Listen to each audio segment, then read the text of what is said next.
just after we'd finished our evening meal, the doorbell went at the front door. And now anybody that was familiar with my house, because I've got a younger brother and a younger sister, anybody that's familiar with my house, they always come round the side of the house and they come to the back door. It was only ever the postman and people we didn't know that used the front door.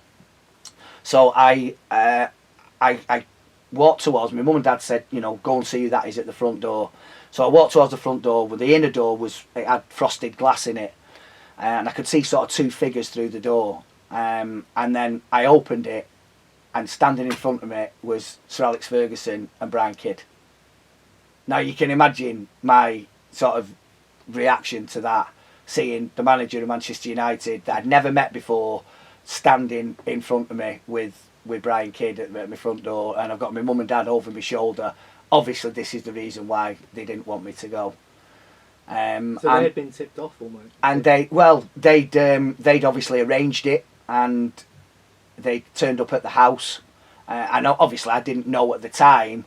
I've learnt subsequently just how that never happens, or very, very rarely. I think it became much more apparent in later life than it was at the time. I probably just thought that, you know, it was the norm and this is the way Manchester United go around touting for lads. Nothing could be further from the truth. I'm sure that there have been other instances where that has happened, but they are isolated.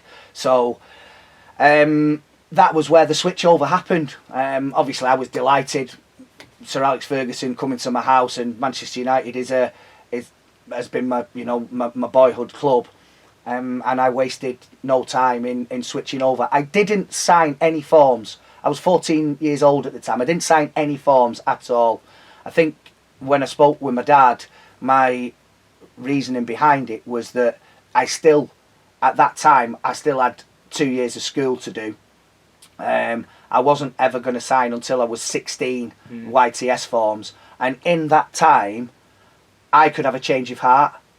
Or Manchester United could have a change of heart. It's true. You know, so I wasn't being selfish there. That, you know, the door could have swung both ways. They could have decided another year from that point that they didn't want me anymore. It's a safety net, isn't it? Exactly. Yeah. So I just thought, listen, if I'm still good enough and they still want me, then that's where I'm going.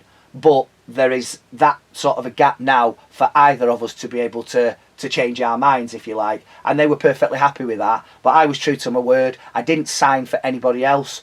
I went... Nor would you want to. No, definitely not. Yeah. I went and had trials with other people, and I was very open about that. But as long as Manchester United still wanted me to sign YTS forms at 16 or just before 16, then that's where I was going, and that's what happened.